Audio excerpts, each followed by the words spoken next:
پیارا کر دیا گیا اور وہ جانبر نہ ہو سکے، اور یہ قابض بھارتی فورسز جو ہیں وہ کر رہی ہیں، اور گھر گھر تلاشی کا سلسلہ جاری ہے۔ یہ ایک دن میں ایک واقعے میں 4 لوگوں کو ظلم کا نشانہ بنایا گیا۔ پھر ایک اور خبر، بھارت جو ہے وہ بہت کوشش کر رہا ہے، یہ خاص طور پہ مودی سرکار جو ہے کہ وہ ہاتھ پاؤں مار رہے ہیں، لیکن میں نے آپ کو بتایا تھا کہ اس وقت ہندوستان میں سب سے بڑا مسئلہ یہ ہے کہ مسلمان اور اسلام بہت تیزی سے پھیل رہا ہے، اور یہ خطرہ ان کے لیے کوئی کیا کہنا چاہیے موت سے کم نہیں ہے، اور ان کو اپنی موت نظر آتی ہے، اور یہ سارا کیا دھرا ہے انتہا پسندی کا۔ اور ظاہر ہے جب آپ مسلسل کسی کمیونٹی کو نشانہ بنائیں گے، نہ وہاں پہ سکھ محفوظ رہیں گے، نہ عیسائی محفوظ رہیں گے، نہ مسلمان محفوظ رہیں گے، نہ کوئی اور کمیونٹی محفوظ رہے گی، تو پھر یہی ہوتا ہے۔ بھارت میری خوف کی علامت ہے، اور ڈاکٹر ذاکر نائک آپ نے سنا ہوگا، ان کی ایک تنظیم ہے،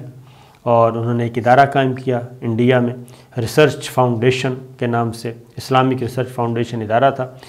اور بہت اچھا کام کر رہا تھا، اور وہ تمام مذاہب کے لوگ جو ہیں ان کو سنتے تھے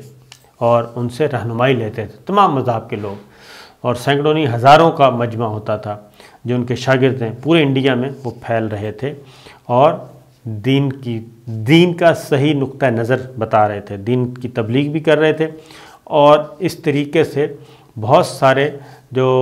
غیر مسلم ہیں وہ دائرہ اسلام میں آ رہے تھے۔ اور یہ ذہن میں رکھیے کہ جی ڈاکٹر ذاکر نائک بہت ہی ایک معروف اسکالر گزرے ہیں، احمد دیدات، یہ ان کے شاگرد ہیں،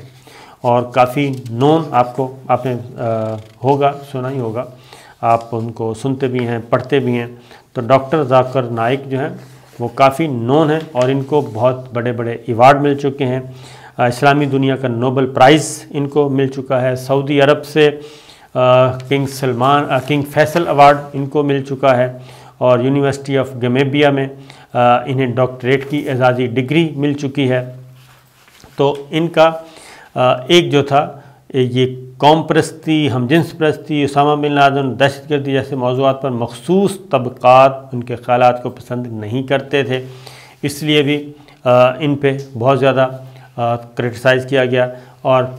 ڈاکٹر ذاکر نائک پہ جی کافی عرصہ پہلے 2016 میں پابندی عائد کر دی ان کی تنظیم پہ، ان کے بولنے پہ، اور پھر یہ وہاں سے اور چلے گئے تھے سعودی عرب، اور سعودی عرب سے کچھ عرصہ قیام کے بعد مستقل طور پہ یہ آ گئے ہیں ملائیشیا، اور ملائیشیا میں اب اپنا کام کر رہے ہیں۔ انڈیا نے بہت کوشش کی کہ پہلے سعودی عرب سے کوشش کرتے رہے، پھر ملائیشیا سے کہ ان کو کسی طریقے سے ہمارے حوالے کیا جائے،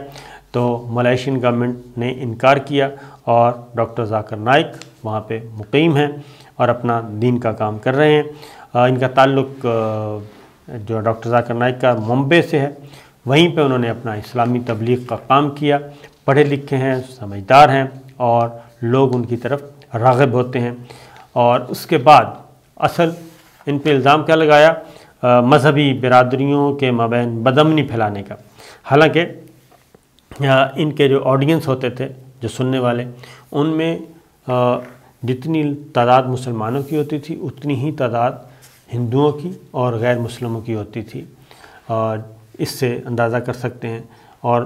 ہر کوئی سوال پوچھتا تھا تو یہ جواب دیتے تھے، اور یہ صحیح نقطہ نظر سمجھا رہے تھے،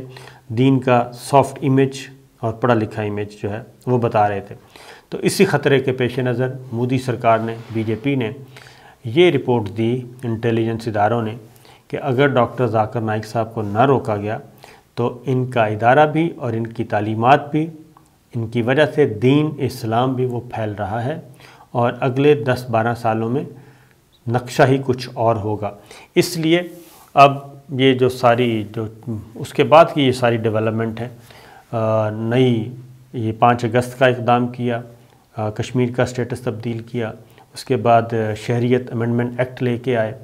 وہ تبدیل کیا، پھر جو کچھ آسام میں کر رہے ہیں، اب یہ اس فلسفے پہ کام کر رہے ہیں جو ہے فاشسٹ والا، کہ جس ہندوستان صرف ہندوؤں کا ہے، کسی اور کا نہیں ہے۔ تو خوفزدہ ہیں، لیکن میرا خیال ہے کہ اس طرح کے خوفزدگی کے حال کرنے کا کوئی فائدہ نہیں ہے، کیونکہ جو فیکٹس ہیں وہ کچھ اور ہیں۔ دوسری طرف پاکستان کیا کر رہا ہے؟ پاکستان جی بے فکر ہے، اس لیے کہ پاکستان کے پاس کہنے کو بھی کافی کچھ ہے اور کرنے کو بھی کافی کچھ ہے۔ پاکستان نے کرتارپورہ تو کھولا ہی ہے راہداری، اور سکھوں کو بہت زیادہ، سکھوں کو بھی ہندوؤں کو بھی کر رہا ہے اکاموڈیٹ۔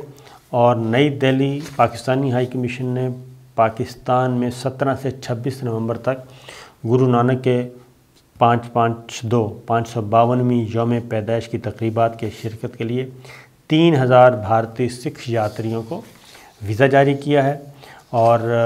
ہمارے جو دلی کے ہائی کمیشن ہیں ان کے مطابق سکھ یاتری پاکستان میں اپنے قیام کے دوران یا ننکانہ صاحب آتے ہیں اور گردوارہ جنم آستھان اور کرتارپورہ اور گردوارہ دربار صاحب مختلف گردواروں میں جاتے ہیں، اور پاکستان کی گورنمنٹ ان کو فیسیلیٹیٹ کرتی ہے، اور پاکستان جو ہے جو بھارت اور پاکستان کے درمیان پروٹوکولز سائن ہوئے ہیں ان پہ عمل کرتا ہے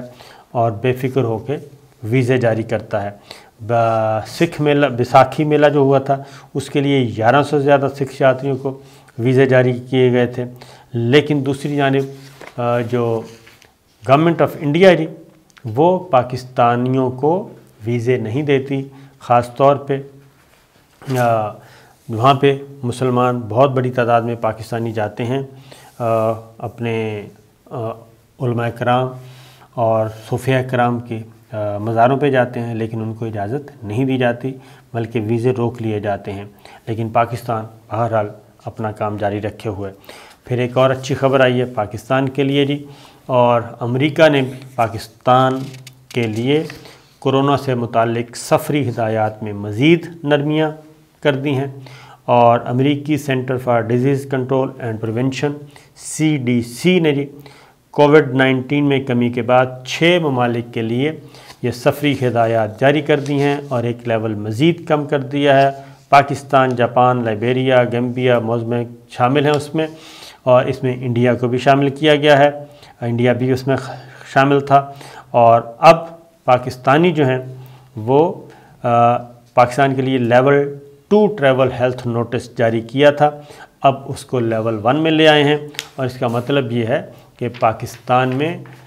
کرونا کی صورتحال کنٹرول میں ہے، بلکہ کنٹرول میں نہیں بہت بہتری کی طرف جا رہی ہے۔ اسی طریقے سے سعودی عرب کی طرف سے پاکستان کو تحفہ ملا ہے جی، اور وہ ہے 2 مختلف شہروں میں خوبصورت مساجد بنا کر پاکستانیوں کو تحفے کے طور پہ دی جائیں گی، اور یہ KPK کا شہر ہے، اور مانسیرا، اور آزاد جموں کشمیر کا شہر ہے مظفرآباد، یہاں پہ 2 مساجد بنائی جائیں گی، اور سعودی گورنمنٹ کی طرف سے یہ پاکستانیوں کو تحفے میں دی جائیں گی۔ تو یہ تھیں اچھی خبریں، اجازت دیجیے، اللہ حافظ۔